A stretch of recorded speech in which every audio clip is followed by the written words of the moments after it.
جی بالکل بالکل صحیح ہے. جی جی اچھا اب دیکھیے، اب جو ہے اور ایک بات جو ہے برسبیل تذکرہ مجھے یاد آ گئی تو میں یہاں پیش کر دوں گا. السارق والسارقة فاقطعوا أيديهما جزاء بما كسبا نكالا من اللہ.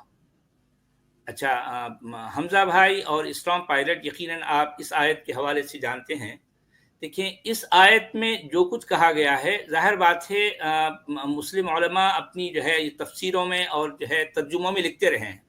اب یہ اور بات ہے کہ ایک نیا طبقہ جو ابھی حال میں جو ہے ابھر آیا، جس سے قرآنس کہا جاتا ہے، وہ ان لفظوں کے معنی ہی بدل کر کچھ اور اس کا مطلب نکالتے ہیں، جو کہ جو ہے اس آیت کے اس سیاق و سباق سے جو ہے ان کے معنی فٹ نہیں بیٹھتے.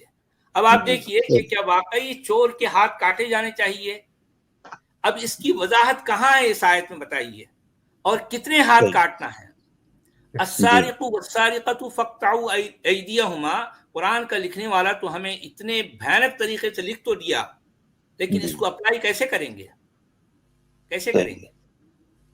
لیکن جن جگہوں پہ ہاتھ کاٹے گئے ہیں وہاں پر تو بہت ہی بھیانک منظر ہے جو پہلے. اب اس میں ایک سوال ہے، میرا مان لیجیے میرا ایک بیٹا ہے، چھوٹا ہے وہ، اور ابھی اس کی شادی بھی نہیں ہوئی، زیر تعلیم ہے.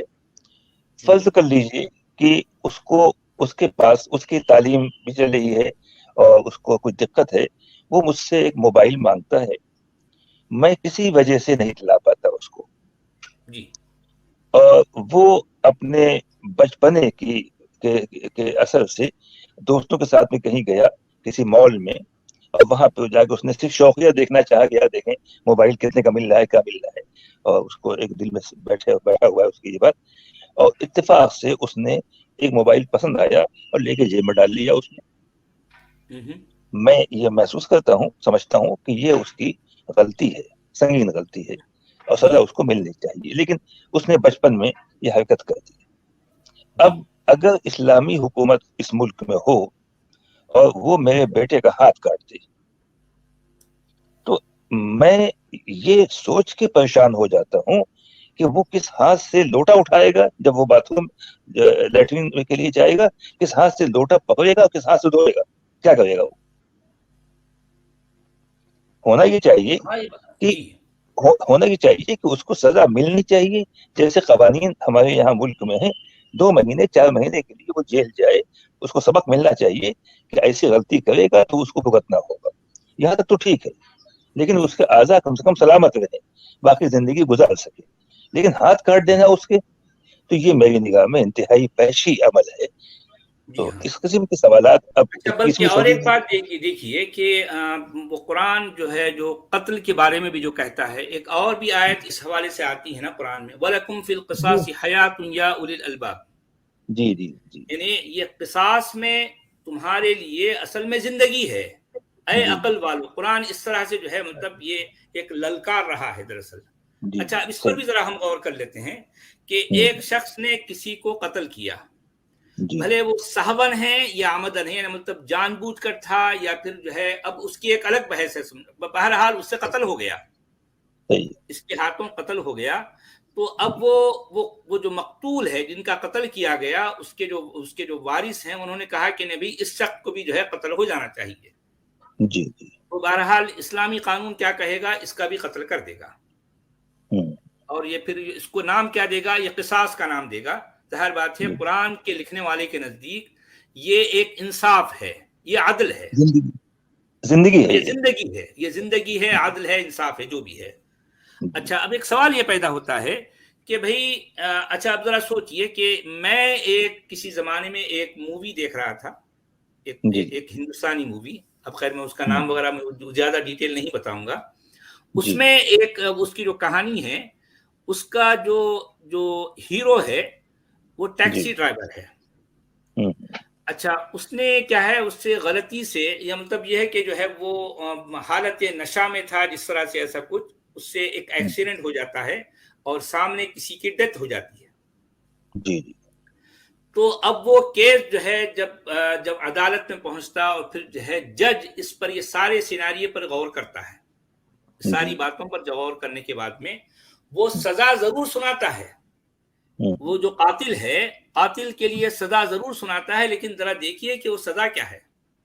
وہ سزا یہ ہے، وہ یہ کہتا ہے کہ جو ہے اب تو یہ ڈرائیور کو یہ سزا سناتا ہے کہ پہلے یہ ڈرائیور 8 گھنٹے ڈیوٹی کرتا تھا،